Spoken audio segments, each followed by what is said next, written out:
मंदिर में अगर दिया लगाने जा रहे हो, बाती लगाई है आपने मंदिर के अंदर, तो कुछ देर बैठिए, कुछ देर स्मरण करिए।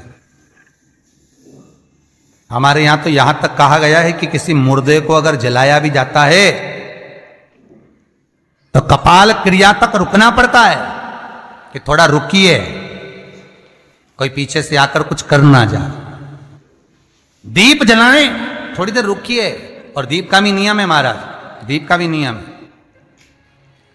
दिए में जो फूल बत्ती लगती है, गोल बत्ती लगती है, गोल वाली, ये बत्ती हमेशा कोई विष्णु भगवान की पूजन कर रहे हो, शिव जी की पूजन कर रहे हो, कोई अन्य देवता का अगर आप स्मरण कर रहे हो तो गोल बत्ती लगाई जाती है। भगवान के मंदिर में पूजन कर रहे हो तो गोल बत्ती लगाएं। लंबी बत्ती, लंबी वाली जो बत्ती होती है, लक्ष्मी की पूजन में, देवी पूजन में, जितनी भी माताओं की आप पूजन करोगे, जितनी भी देवियों का आप स्मरण करोगे, उसमें लंबी बत्ती का प्रमाण है। पितरों की पूजन में लंबी बत्ती का प्रमाण है।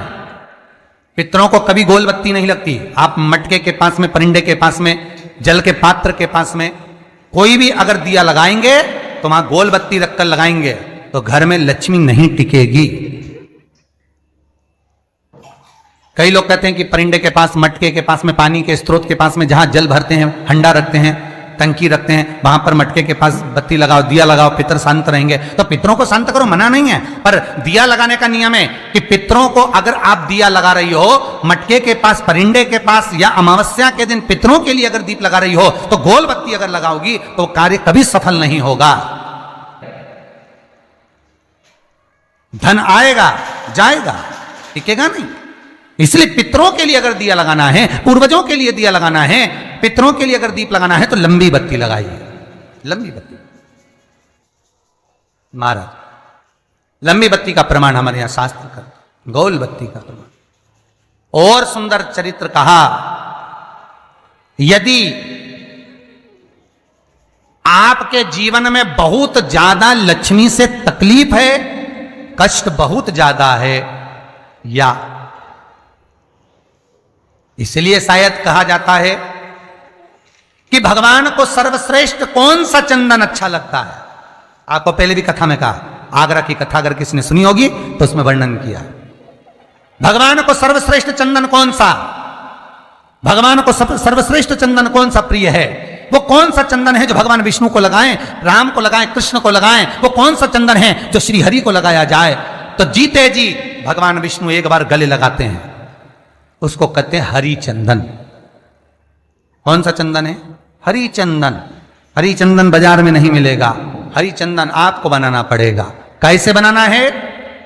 तुलसी जब सूख जाए उसकी जड़ को निकाल लिया जाए, वो जड़ को पानी में धो लिया जाए, धोने के बाद उसको सिलबट्टे पर, पत्थर पर घिसा जाए और घिसकर उसमें थोड़ा सा कुंकू, रोली डालकर तैयार कर कर जो भगवान विष्णु के मस्तक पर, कृष्ण राम के मस्तक पर लगा देते हैं और उसकी एक बिंदी अपने हृदय पे लगा लेते हैं।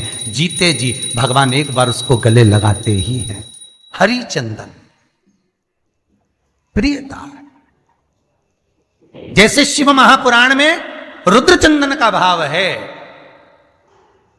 शिव महापुराण में रुद्र चंदन का प्रमाण दिया जाता है। अगर आपने लिंग पुराण पढ़ी हो तो उसका 5वां स्कंद अवश्य पढ़िएगा महाराज।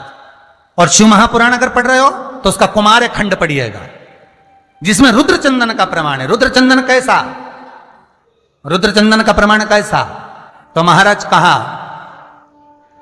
चंदन घिसकर, पीला चंदन घिसकर उस चंदन को 3 मुखी रुद्राक्ष पर लपेट लिया जाता है।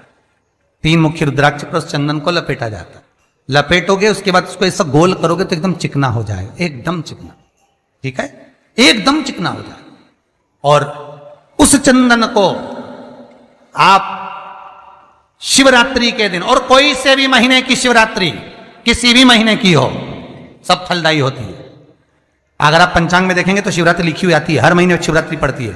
किसी भी महीने की शिवरात्रि पर रुद्र चंदन, अर्थात जो चंदन का आपने 3 मुखी रुद्राक्ष में लेपन करा है, उसका गोला बनाया है, वो चंदन अच्छा मोटा मोटा कर लेना, अच्छा बढ़िया, ऐसा नहीं कि थोड़ा बहुत ही लगाओ, पूरा रुद्राक्ष दिखना नहीं चाहिए, पूरा लपेट कर उसको शंकर के शिवलिंग पर ले जाकर रख दीजिए और फिर धीरे धीरे शंकर भगवान का जल अभिषेक करना प्रारंभ कर दीजिए। वो चंदन पूरा धीरे धीरे शंकर के शिवलिंग पर डलना चाहिए। शंकर के मूल मंत्र श्री शिवाय नमस्तुभ्यम का जाप करिए। यह कहलाता है रुद्र चंदन। इस चंदन के अभिषेक से महाराज जो काम नहीं होता आप कर कर उस कार्य को प्राप्त कर सकते हो, सिद्ध कर सकते हो। रुद्र चंदन, हरि चंदन, रुद्र चंदन, ये वो चंदन है जो जीवन का सुख प्रदान करने वाले, हरि तत्व देने। मंगल है, राहु है, केतु है, दशा बेकार चल रही है, लक्ष्मी नहीं आ रही, कष्ट बहुत है, फैक्ट्रियां नहीं चल रही, कहीं मत जाओ, मेरे शिव की शरण में जाकर एक बार शिव महापुराण को पूरी सुनो। शास्त्र के हटकर कुछ नहीं बोलेंगे। जो शास्त्र सम्मत है, स्कंद पुराण में, विष्णु पुराण में, नर्मदा पुराण में, लिंग पुराण में, शिव महापुराण में, भविष्य पुराण में जितनी जितनी बातें लिखी होती है उसको छाट छाट कर लेकर आते हैं, आपको बता देते हैं कि आप ये कर लो, उससे फायदा मिल जाएगा। कोई ज्योतिषी नहीं, कोई कुछ नहीं, बस केवल भजन करो, शंकर का अनुमोदन करो और विश्वास रखो शंकर पर, तो किसी को 1 रुपया देने की जरूरत नहीं पड़ेगी। भजन करो, विश्वास शंकर पर रखना, जन्म मरण और परण वो देगा, सुख वो देगा, समृद्धि वो देगा। जिसके घर में बहु रिद्धि सिद्धि हो, जिसके घर में अमोद और प्रमोद पोते हो, जिसके घर में शुभ और लाभ दरवाजे पर बेटे बनकर विराजमान होते हो, जिसके घर में स्वयं अखंड सौभाग्य देने वाली पार्वती हो, जिसके घर में लक्ष्मी देने वाली लक्ष्मी बेलपत्र के पेड़ के नीचे झाड़ू लगाती हो, जो स्वयं सरस्वती को स्वर प्रदान करता है वो शंकर है। जब सब कुछ उसके पास में है, कुबेर का खजाना वो चोर को दे देता है, जब सर्वस्वता उसके पास है, तो आप इधर उधर डोलते क्यों हो? ओम शिवाय नमस्तुभ्यम, क्यों डोलो? शिवाय नमस्तुभ्यम, ओम उस पर विश्वास रखो। ओम शिवाय वो शंभु, वो शंकर, वो त्रिकालदर्शी, वो कैलाशी, वो अविनाशी सुख देगा, आनंद देगा। नमस्तुभ्यम, ओम शिवाय पाने का तरीका केवल उसको रिझाओ। नमस्तुभ्यम, जो मंदिर आपसे दूर हो, जिस मंदिर में कोई नहीं जाता, जिस मंदिर में कोई दिया तक नहीं लगाता, उस मंदिर में तुम जाओ ओम शिवाय नमस्तुभ्यम, और उस मंदिर में एक दिन जाकर प्रकाश कर कर आना, एक बार दिया जला कर आना, मंदिर की सफाई कर आना, शंकर जी पे जल चढ़ाकर उनको स्नान कराकर कोई पत्ती पेड़ पौधे के पास में तोड़ के चढ़ाए आना। 2-4 बार कर कर देखना कितना शांति, कितना धीरज, कितना आनंद, कितनी समृद्धि, कितनी लक्ष्मी मिलती है। ओम शिवाय, तुम करोगे तुम्हारा पेट भराएगा, हम करेंगे हमारा पेट भराएगा। ओम शिवाय, स्वयं करिए। ओम शिवाय तो नमस्तुभ्यम, ब्रह्म लोक के देवता ब्रह्मा हैं, वैकुंठ के देवता भगवान विष्णु हैं, और मृत्यु लोक का अगर कोई देव है तो वो महादेव है, केवल शंकर, ओम नमः शिवाय, केवल शिव, शिवाय नमस्तुभ्यम, मृत्यु लोक का देव। शिवाय नमस्तुभ्यम, अभी एक विचार करो, शिवाय नमस्तुभ्यम, तुम्हारे घर में अगर थोड़ी सी तकलीफ आई नमस्तुभ्यम, तो सबसे पहले शिवाय नमस्तुभ्यम, ओम शिवाय, अमेरिका में लड़का रह रहा वो आएगा क्या? पूना में बच्चे रह रहे हैं वो आएंगे क्या? इंदौर में बेटी रह रही वो आएगी क्या? उज्जैन में कोई रह रहा है वो आएगा क्या? सबसे पहले वो आएगा जो तुम्हारे घर के पास होगा या घर के करीब में होगा, बिल्कुल लगा हुआ होगा या घर में होगा। अब आप कहां रहते हो? जितने लोग कथा सुन रहे हैं सही बताना, कहां रहते हो? पृथ्वी पर मृत्यु लोक में रहते हो। और पुकार किसको रहे हो? ब्रह्म लोक में। पुकार किसको रहे हो? वैकुंठ लोक में। पुकार किसको रहे हो? इंद्र लोक में। और जो घर के घर में रह रहा है, जो तुम्हारे पास में रह रहा है, जो मृत्यु लोक में रह रहा है, उसको तो बुला ही नहीं रहा। कई लोग कहते हैं मृत्यु लोक। कई लोगों की आदत है पड़ोसन को तो खूब चाय पिलाएंगे, पड़ोसन की काकी के तो कितना भी दुख विपदा कष्ट सम्मुख में खड़ा हुआ हो, कितना भी दुख,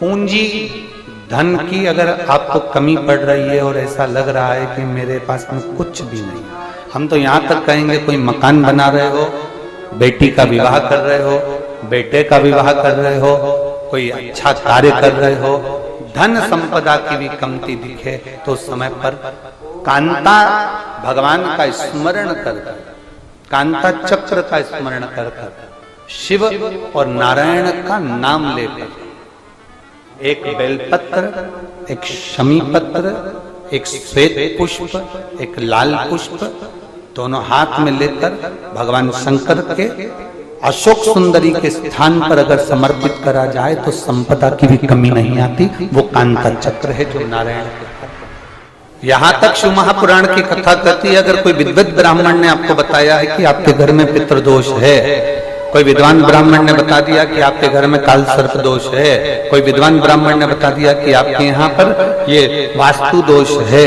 और इस दोष को मिटाना जरूरी है, कोई ने आपको बताया, उस समय पर हमें घबराना नहीं।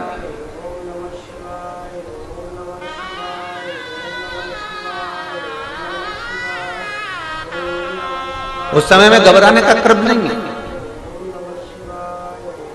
कहते हैं पीपल का जो जल झड़ता है पीपल के वृक्ष से, आप लोगों ने कभी देखा है कि नहीं देखा, वो हमको नहीं मालूम।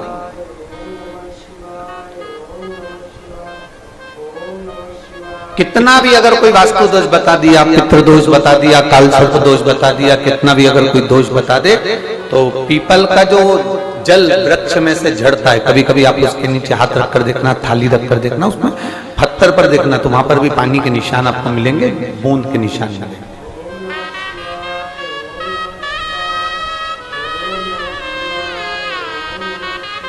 मात्र उस पीपल के वृक्ष के जल की एक बिंदी, एकमात्र बिंदी, शंकर भगवान का जो शिवलिंग है, जलाधारी है, चरण है, गणेश कार्तिकेय का स्थान है, अशोक सुंदरी का स्थान है, और प्रत्येक जलाधारी में से पानी बीच में से आकर नीचे की ओर गिरता, नीचे की ओर गिरता। आप लोगों के स्मरण में हमने पहले भी बताया कि राइट में किसका स्थान है, गणेश जी का, लेफ्ट में कार्तिकेय, बीच में अशोक सुंदरी। ये क्या है, पार्वती जी का हस्त कमल शिवलिंग, और ऊपर से जो जल एक एक बूंद शंकर जी के शिवलिंग पर गिर रहा है, वो शंकर जी की 5 लड़कियां जया, विषहरा, शामलीवारी, दौतली और देव, शंकर जी की 5 लड़कियों एक एक बूंद पानी शिव जी पर गिरा। जहां जल नीचे गिरता है उस स्थान से जहां तक जल बहकर जा रहा है उस स्थान तक 33 कोटि देवताओं का स्थान, 33 कोटि देवताओं का स्थान। अब जहां पानी आया, जहां नीचे गिरा, उसके बीच में जो स्थान होता है, आप लोगों ने देखा है कि नहीं देखा? जिनने देखा है जरा हाथ उठाओ। ये पानी जैसे यहां तक आया और यहां के बाद नीचे गिरेगा, तब वो नाली के माध्यम से बाहर जाएगा। तो जितनी दूर यहां से वो नीचे की ओर जो गिर रहा है, यहां से वो नीचे की ओर जो पानी जा रहा है, ये जो स्थान होता है, ये हमारे 3 दोषों को निवारण तुरंत कर देता है। एक हमारा पितृदोष, एक हमारा काल सर्प दोष और एक हमारा वास्तु दोष का निवारण ये तुरंत करता है। और ये तो हमने केवल आपको शिव महापुराण के माध्यम से बताया कि ये 3 दोष का निवारण कर देता है, पर यदि कभी आप ध्यान से लिंग पुराण को पढ़ेंगे, आप यदि लिंग पुराण को पढ़ेंगे और गीता प्रेस गोरखपुर की लिंग पुराण को लाकर यदि आप पढ़ते हैं, या गीता प्रेस गोरखपुर की शिव अंक को भी आप अगर पढ़ेंगे, उसका नंबर हमारे स्मरण में नहीं आ रहा है, शिव अंक को भी अगर आप पढ़ेंगे तो उसमें भी आपको वर्णन मिलेगा कि हम तो केवल 3 दोष का बता रहे हैं, पर हमारे शास्त्र तो यहाँ पर और भी दोषों का वर्णन कर रहे हैं। जैसे किसी ने बता दिया आपको शनि का दोष है, किसी ने बता दिया मंगल का दोष है, किसी ने बता दिया आपको केतु का दोष है, किसी ने बता दिया आपको राहु का दोष है, किसी ने आपको कह दिया कि बृहस्पति का दोष है, किसी ने कह दिया आपको ये वाला दोष है। दुनिया के जितने दोष,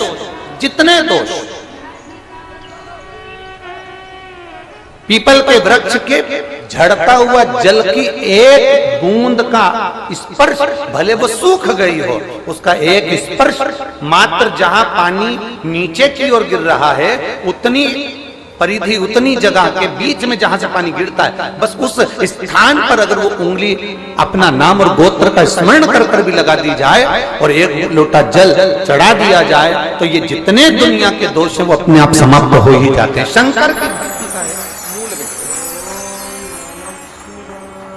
बोल बम का नारा है। और अच्छे से समझ लो जरा, ध्यान में आ जाए आप लोगों के, नहीं तो गलत कर बैठो तो बहुत स्मरण रखिएगा। शिवलिंग जलाधारी, जलाधारी में से पानी बहता है नीचे की ओर जाता है। जितना मोटा शिवलिंग की ये जलाधारी होती है उसमें से पानी जहां नीचे गिरता है, जितनी भी मोटी हो उसमें कहीं पर भी आप बिंदी लगा सकते, कहीं उस स्थान पर आप कहीं पर भी उस बिंदी को लगा सकते। कोई कह दे तुमको कि तुम्हारा मंगल गड़बड़ है, कोई कह दे तुमको तुम्हारा राहु गड़बड़ है, कोई कह दे तुमको तुम्हारा केतु गड़बड़ है, कोई तुमसे कह दे तुम्हारा बृहस्पति गड़बड़ है, तो समझ लेना कि हमारे ग्रह की दशा को सुधारने के लिए ये जो स्थान है, बस उस स्थान पर एक बिंदी एक। अब आज के जमाने में आपने देखा होगा, जब से आप शंकर जी को जल चढ़ाना प्रारंभ करें, जब से आपने शिव महापुराण की कथा सुनना प्रारंभ करी, तब से आपने सुना होगा कि कोई भी अब ज्यादा आपको सुनने को नहीं मिलता कि वास्तु दोष हो गया, कि पितृदोष हो गया, कि कालसर्प दोष हो गया। इसके पहले का जो समय था, उस समय किसी को भी पत्रिका दिखाओ, किसी के पास भी जाओ, वास्तु दोष, कालसर्प दोष, पितृदोष, ये सारे दोष चलते रहते थे। पर तुमने जो एक लोटा जल शंकर भगवान को समर्पित करा, तुम्हारा चढ़ा हुआ जल उसी स्थान से नीचे गिर रहा है जहां हमने बिंदी लगाने का बताया, वहां से नीचे गिर रहा है, तो तुम्हारा दोष जल चढ़ाते चढ़ाते अपने आप वो दोष समाप्त होता चलेगा। सारी समस्या का हल एक